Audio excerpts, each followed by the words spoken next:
Assalamualaikum warahmatullahi wabarakatuh. Perkenalkan, nama saya Anilisa Damianti, mahasiswi Universitas Megareski, Prodi S1 Farmasi Ahli Jenjang. Video ini dibuat untuk memenuhi tugas mata kuliah saya, yaitu wawasan ilmu farmasi. Adapun poin pembahasan dalam video ini yaitu saya akan menjelaskan mengenai bentuk-bentuk sajian farmasi.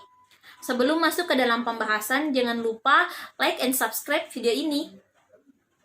Obat adalah bahan atau panduan bahan-bahan yang siap digunakan untuk mempengaruhi atau menyelidiki sistem fisiologi atau keadaan patologi dalam rangka penetapan diagnosis, pencegahan, penyembuhan, pemulihan, peningkatan kesehatan, dan kontrasepsi.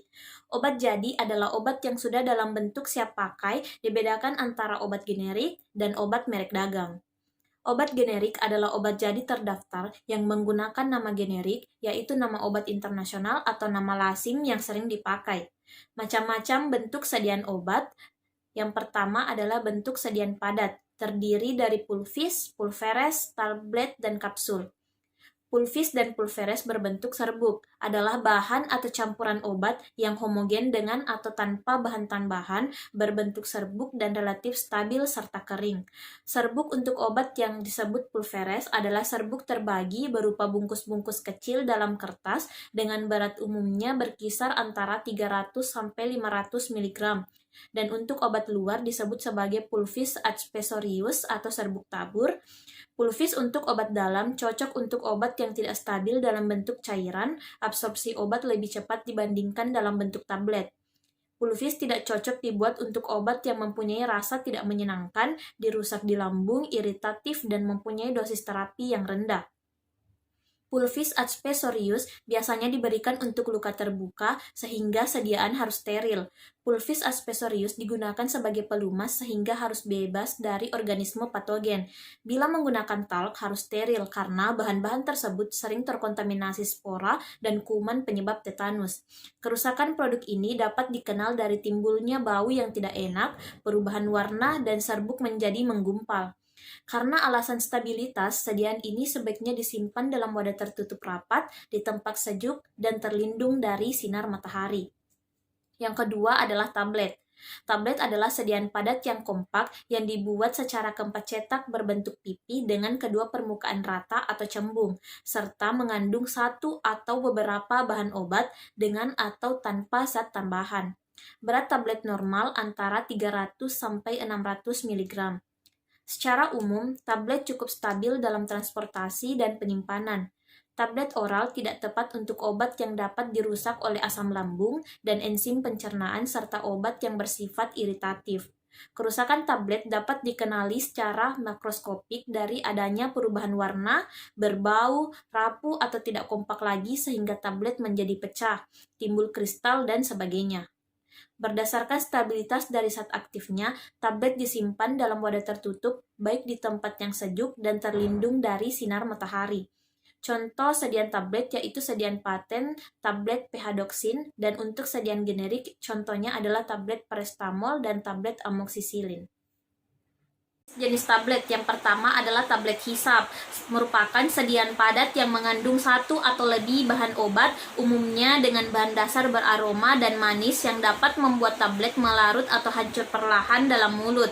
Tablet hisap secara perlahan akan melarut dan melepaskan zat aktifnya dalam mulut, sehingga absorpsi obat juga lambat dan berefek panjang. Bentuk sediaan tablet hisap ini cocok diberikan untuk pasien yang sukar menelan dan untuk anak-anak. Yang kedua adalah trohisi. Trohisi adalah tablet hisap yang dibuat dengan cara kempa dan disimpan dalam suhu kamar yaitu 28 derajat Celcius. Tablet ini berbentuk seperti donat. Hal ini digunakan untuk mencegah pengguna tersedak. Rasanya manis sehingga mudah diberikan pada anak-anak. Tablet harus mudah hancur dalam mulut dan bereaksi langsung pada mukosa mulut, faring, dan saluran nafas bagian atas. Ketiga adalah tablet sublingual, merupakan tablet yang digunakan dengan cara meletakkan tablet di bawah lidah sehingga zat aktif diserap secara langsung melalui mukosa mulut. Daya kerja cepat karena kelarutan dalam air tinggi dan efek obat dapat bertahan lama. Karena diabsorpsi melalui membran mukosa mulut, maka obat ini tidak melewati metabolisme di hepar. Untuk alasan kenyamanan, obat ini tidak cocok diberikan untuk obat yang rasanya pahit. Yang keempat adalah tablet kunyah. Tablet yang penggunaannya dengan dikunyah memberikan residu dengan rasa enak dalam rongga mulut, mudah ditelan dan tidak meninggalkan rasa pahit. Pada umumnya menggunakan monitol, sorbitol, atau sukrosa sebagai penyikat dan pengisi yang mengandung bahan pewarna dan bahan pengaroma untuk meningkatkan penampilan dan rasa. Penggunaannya dengan cara dikunyah sehingga cocok untuk orang yang tidak bisa atau sulit menelan. Tablet kunyah sangat cocok untuk sediaan antasida sehingga mampu memberikan efek penetralan asam lambung secara cepat. Tidak cocok untuk bahan obat yang rasanya pahit. Tablet ini umumnya berukuran besar. Yang kelima adalah tablet effervescent. Tablet effervescent selain mengandung zat aktif juga mengandung campuran asam sitrat, asam tartrat, dan natrium bikarbonat. Apabila dilarutkan dalam air, akan menghasilkan karbon dioksida yang akan memberikan rasa segar. Tablet effervescent mengandung zat aktif obat yang mudah terabsorpsi dan dapat mengurangi iritasi lambung. Dari segi harga, tablet ini relatif mahal, mengingat biaya produksi memerlukan teknik khusus sehingga biayanya relatif tinggi. Yang keenam adalah tablet salut. Tablet bersalut dibuat dengan tujuan untuk melindungi zat dari udara, kelembapan, atau cahaya. Penyalut juga berfungsi untuk menutupi rasa dan bau tidak enak. Tablet ini dirancang untuk hancur dan melepaskan zat aktifnya dan terabsorpsi dalam saluran cerna. Berdasarkan bahan penyalutnya, tablet salut dibagi menjadi tablet salut gula. Tablet salut adalah tablet yang disalut dengan zat penyalut yang cocok dengan maksud dan tujuan tertentu. Tablet disalut dengan gula dari suspensi dalam air mengandung serbuk yang tidak larut seperti pati, kalsium karbonat, tal, atau titanium dioksida yang disuspensikan dalam gom akasia atau gelatin, sehingga berat tablet bertambah 30-50%. Tablet salut gula mudah ditelan dibanding tablet biasa. Karena bersalut, zat aktif lebih stabil dan memperlambat absorpsi obat karena keterlambatan tablet hancur. Kemudian tablet salut film. Tablet salut film adalah tablet kempa yang disalut dengan salut tipis dari bahan polimer yang larut dalam air dan hancur cepat di dalam saluran cerna. Sediaan ini merupakan tablet kempa cetak yang disalut dengan bahan yang merupakan derivat selulosa atau film yang tipis atau transparan dan hanya menambah berat tablet sekitar 2-3%. Tablet salut film bersifat lebih stabil dibandingkan dengan tablet biasa, cocok untuk bahan obat yang rasa dan baunya tidak menyenangkan. Kemudian tablet salut enterik. Tablet salut enterik adalah tablet yang disalut dengan zat penyalut yang relatif tidak larut dalam asam lambung, tetapi larut dan hancur dalam lingkungan basah seperti usus halus. Sediaan ini disalut dengan tujuan untuk menunda pelepasan obat sampai tablet melewati lambung. Dilakukan untuk obat yang rusak atau inaktif karena cairan lambung atau dapat mengiritasi lambung. Yang ketujuh adalah tablet pelepasan terkendali. Tablet ini dibuat sedemikian rupa sehingga zat aktif akan tersedia selama jangka waktu tertentu setelah obat diberikan. Sediaan ini ditelan secara utuh, tidak boleh dikunyah ataupun digerus. Bentuk sediaan cukup stabil dalam transportasi dan penyimpanan. Pelepasan bahan aktif dari sediaan pelepasan terkendali dapat melalui difusi, dilusi, tekanan osmotik, ataupun pertukaran ion. Efek terapi dapat dipertahankan untuk waktu yang lama sehingga efek obat lebih seragam. Bentuk sediaan padat yang terakhir adalah kapsul. Kapsul adalah sediaan padat yang terdiri dari obat dalam cangkang keras ataupun lunak yang dapat larut. Cangkang umumnya terbuat dari gelatin, tetapi dapat juga terbuat dari pati atau bahan lain yang sesuai. Cangkang kapsul dibedakan menjadi dua bagian, yaitu kapsul lunak atau biasa disebut sebagai soft kapsul dan kapsul keras atau hard kapsul. Untuk soft kapsul berisi bahan obat berupa minyak atau larutan obat dalam minyak. Untuk hard kapsul berisi bahan obat yang kering.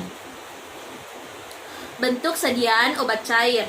Bentuk sediaan obat cair termasuk di dalamnya adalah larutan, eliksir, sirup, sistem dispersi padat atau suspensi, dan sistem dispersi cair atau emulsi, linimentum, dan losio. Bentuk sediaan obat cair ini harus diperhatikan penyimpanannya pada suhu kamar dan terlindung dari cahaya matahari. Kerusakannya mudah dikenali secara makroskopis, yaitu dari adanya perubahan warna, perubahan aroma, timbulnya kristal, ataupun adanya endapan zat padat. Contoh bentuk sediaan cair yang pertama adalah solutio atau larutan. Larutan adalah sediaan cair yang mengandung satu atau lebih zat kimia yang terlarut. Bagian dari larutan adalah solut atau zat terlarut dan solven yaitu zat pelarut. Larutan ini dapat berupa gas dalam cairan, cairan dalam cairan, ataupun padatan dalam cairan. Pelarut yang umum digunakan adalah air. Adapun sifat-sifat dari larutan yaitu homogen, mudah diabsorpsi, cocok untuk penderita yang sukar menelan seperti manula dan anak-anak. Untuk obat luar, mudah pemakaiannya, volume pemberian besar, tidak dapat dibuat untuk obat yang tidak stabil dalam larutan. Rasa pahit dari obat dapat ditutupi dengan penambahan pemanis dan perasa. Yang kedua adalah sirup. Istilah sirup sering digunakan untuk sediaan cair yang mengandung sakrosa atau gula dengan kadar 64-66%. Larutan sukrosa hampir jenuh dengan air. Sediaan cair yang dibuat dengan pengental dan pemanis termasuk suspensi oral. Sifat homogen lebih kental dan lebih manis dibandingkan dengan sediaan solutio. Sediaan sirup cocok untuk diberikan kepada anak-anak dan dewasa. Sirup dibagi juga menjadi sirup kering.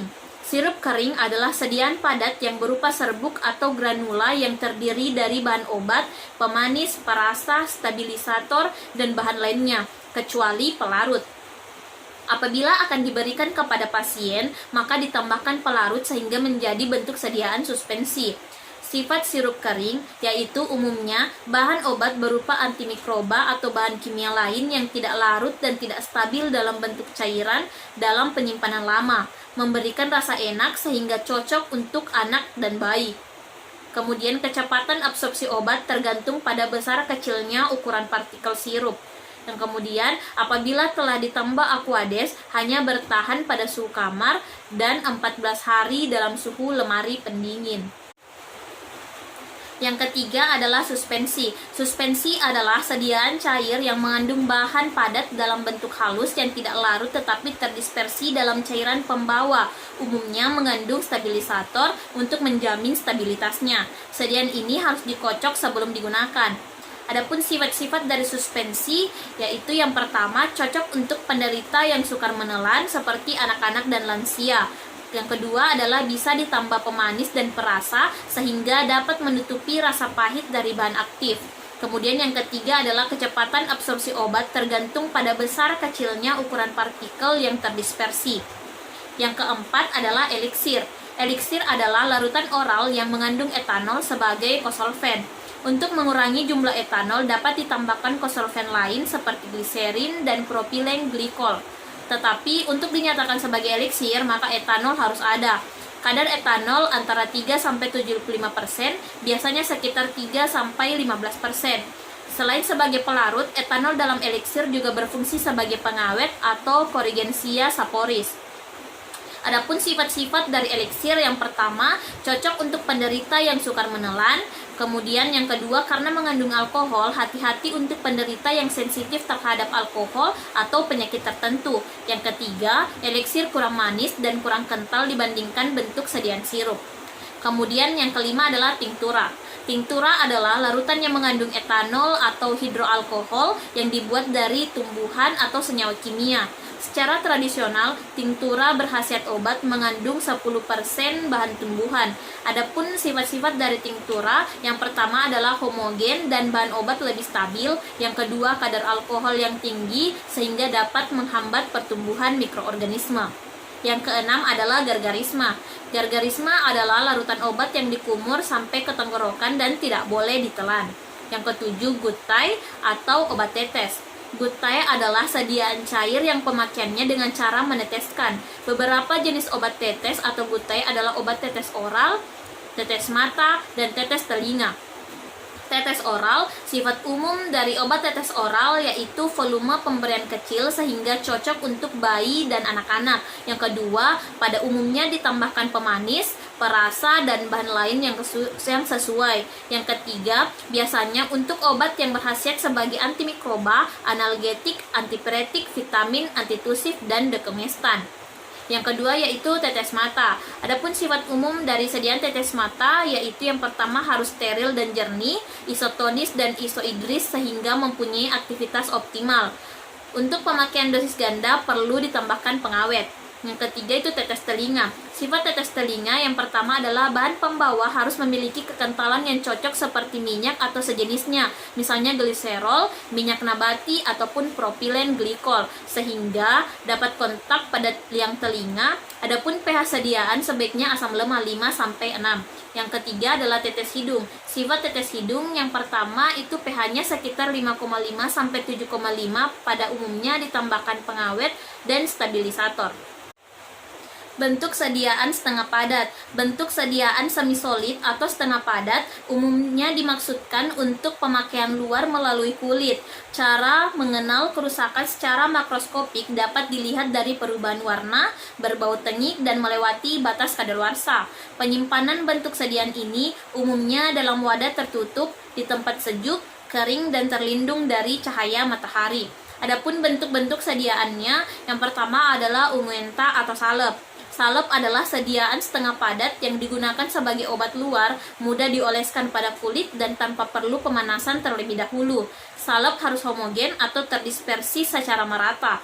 Umumnya memakai dasar salep hidrokarbon seperti vaselin album atau vaselin flavum. Sifat umum sediaan salep yang pertama adalah daya penetrasi paling kuat bila dibandingkan dengan bentuk sediaan semi padat lainnya. Kemudian yang kedua, cukup stabil dalam penyimpanan dan transportasi. Yang ketiga, obat dapat kontak dengan permukaan kulit dalam waktu yang cukup lama sehingga cocok untuk kondisi dermatosis yang kering dan kronik, serta untuk jenis kulit yang bersisik dan berambut. Yang keempat adalah tidak boleh digunakan untuk lesi seluruh tubuh.